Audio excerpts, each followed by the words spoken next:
Welcome to my story, The Bailing Lady.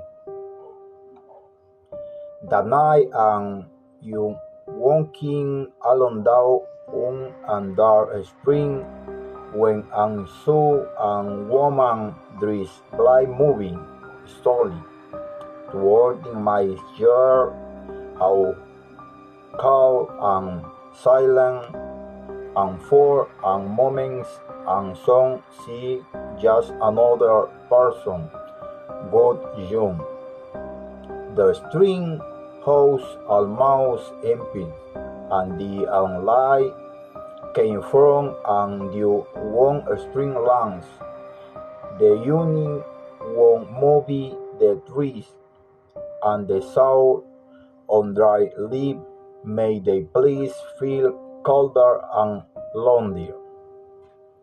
I cheat me fall on singing hall mighty, and racing around me feet a string, but I can onkin build and utter to ye young Kukling. As I go close and fair and strong, go senton in my body, and I understand she and the Newman but an apparition. The artifacts heavy and you difficult to bring.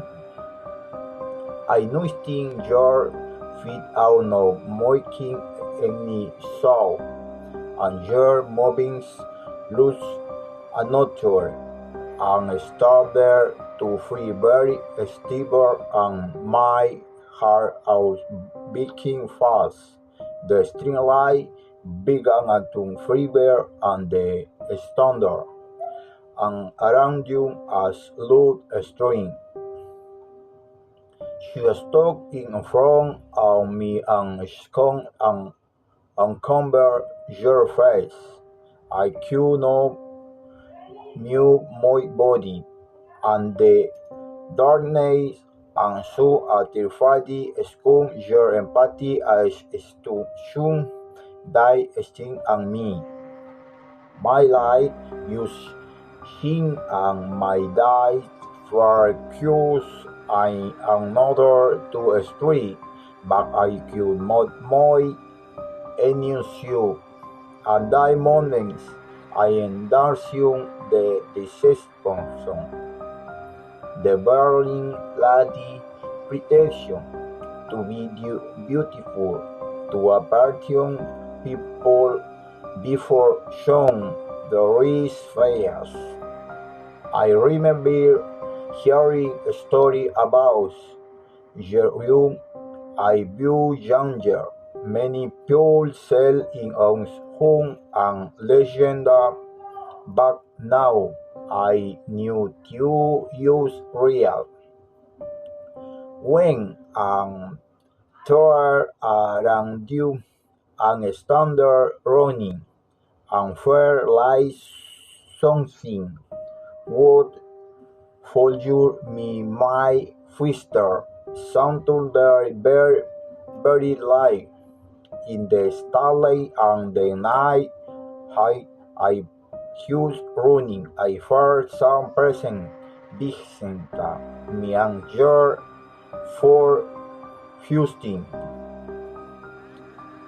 When I Stefan arrived one and was the door and tried the call down, my young and Kirking wing and turning on the light. I street the tunnel and stared out the night, listening to every dog. Saturn outside my hand.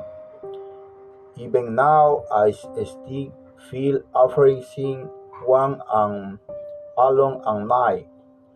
Remember your standard in the day warning. Thank you.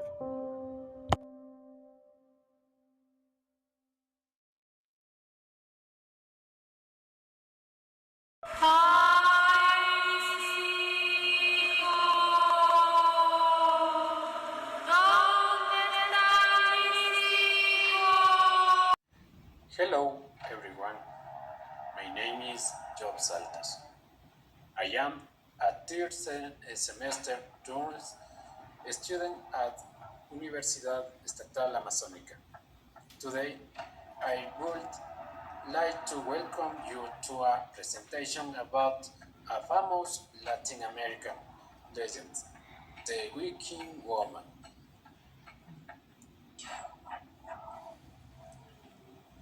The legend of the Weeping Woman. The Weeping Woman is a famous Latin American legend, especially known at tanques like Mexico and Ecuador.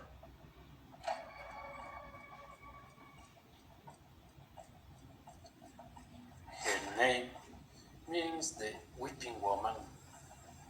The history has been passed down through generation and is often told as a walking a warning.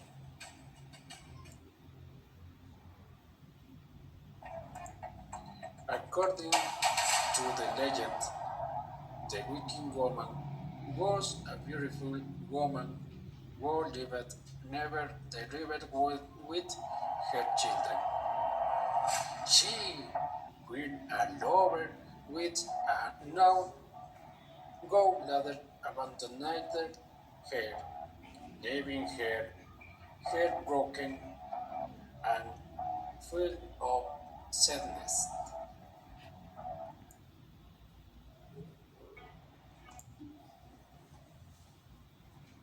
In a moment of despair and anger, the weeping woman drowned her children in the river.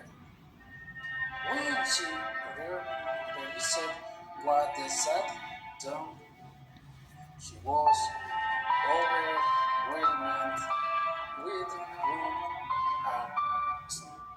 and sorrow.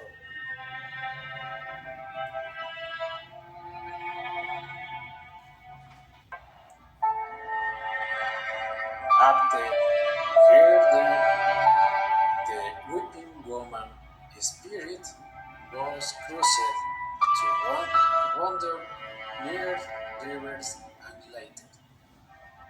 She prays every night, secretly for the children, screaming, ¡Ay, mis hijos! Children inside turning her to just go her it. Recorded, ¡Ay, mis hijos!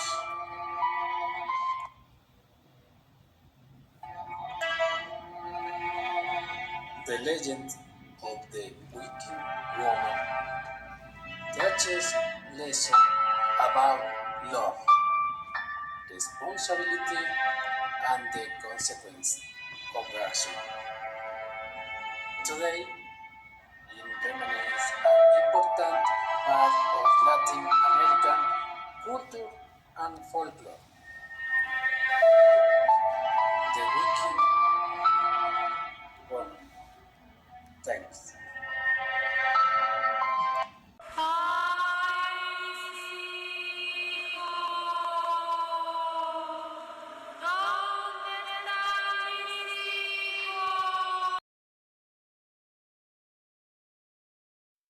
Hi, my name is Nayeli. Today I will tell you the horror story called The Yellow Ribbon. Once there was a man who fell deeply in love with a beautiful young woman. She was kind, graceful, and always calm before the next full moon rose in the sky. They were married and soon became their life together in a quiet house near the edge of town. To please her husband, the young wife wore a different gown each night. Sometimes she was dressed in yellow, other nights she wore red, blue, or white. Each dress was more elegant than the last, however, no matter what color she wore.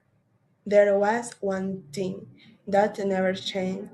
Around her slender neck, she always wore a yellow ribbon.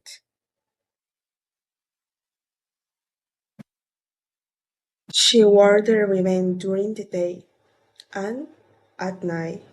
She wore it while eating, while walking, and even while sleeping. It was neatly tied, never loose, never removed. At first, her husband thought it was charming, perhaps a fashion choice or a sentimental object, but as the days passed, his curiosity began to grow. One evening, as they sat together, he finally asked, "Do you always wear that ribbon around your neck?" She smiled, a strange and distant smile, but she said nothing. They spaced and the ribbon was always there. The husband asked again and again, but each time his wife avoided the question. Her silence made him uncomfortable. He began to feel restless, unable to understand why she would keep so a secret from him. At last, his curiosity turned into frustration. One night, he raised voice and shouted, "Take that ribbon off!" and tired of looking at it. She looked at him serious and replied in calm but firm voice, "You will be sorry if I do, so I won't." Every morning at breakfast, the husband ordered his wife to remove the yellow ribbon. Every night at dinner, he repeated the same demand. But every morning and every night, her answer never changed. "You will be sorry if I do, so I won't." A week passed. The husband stopped to enjoy his meals. He no longer looked into his wife's eyes or admired her dresses. All he could see was the yellow ribbon around her neck. It haunted his thoughts and disturbed his sleep. Till one quiet night, as his wife lay peaceful asleep, the husband made a terrible decision. He slowly took to her sewing basket and carefully took out a pair of scissors. His hair was paid fast, but his curiosity was stronger than his fear. Careful not to awaken her, he bent over the bed. The moonlight shone softly through the window, while one quiet moment he cut the ribbon.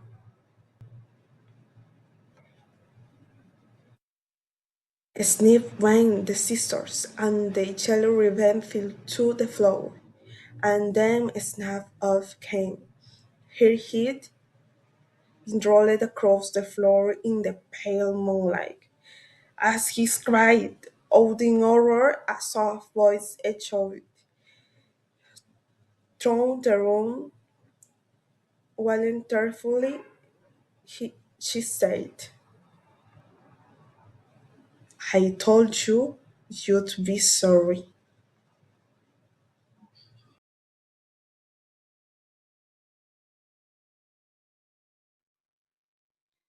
Hi, my name is Tatiana Gudiño. Today I'm going to tell you a story called The Haunted House.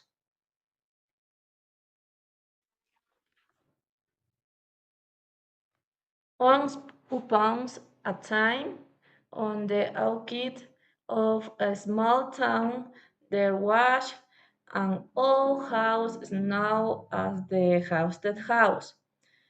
No one dared to go near it because at night people heard a footstep, door opening the shelves, and strange whispers.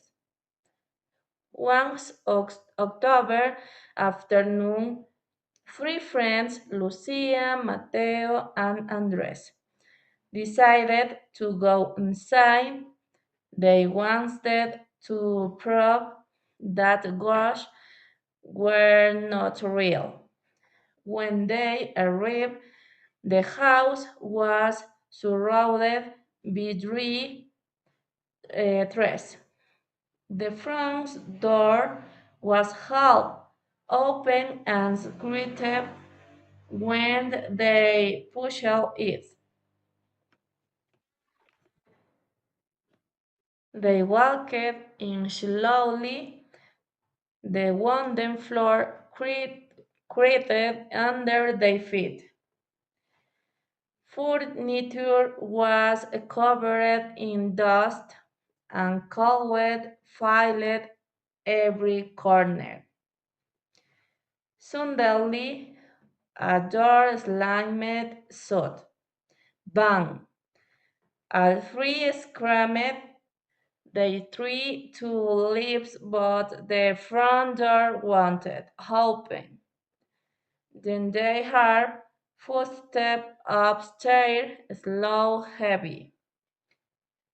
They climbed the stairs in fear and slow, and the light coming from a room.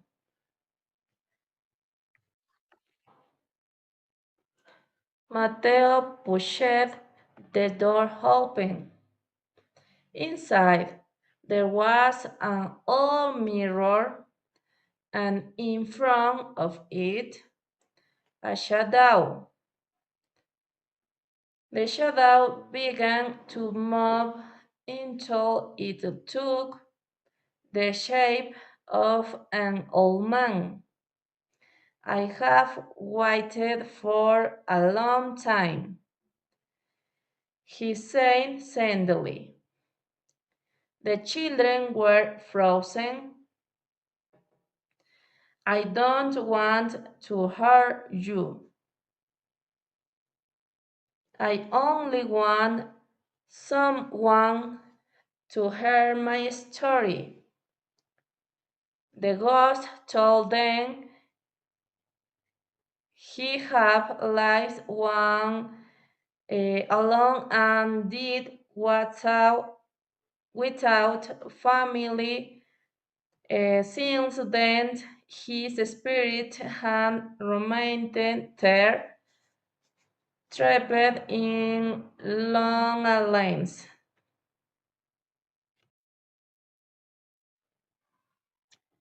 Lucia bravely stepped forward. You are not alone. We heard your story. The ghost smiled gently. The room filled with light slowly. His figure began to fade. That you? Now I can rest. The front door opened be shut. The three friends ran outside, but before leaving they looked back. The house no longer looked dark, but peaceful.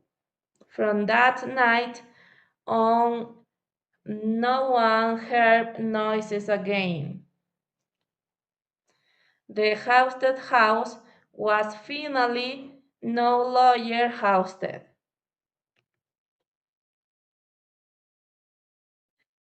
Thank you for listening to my history.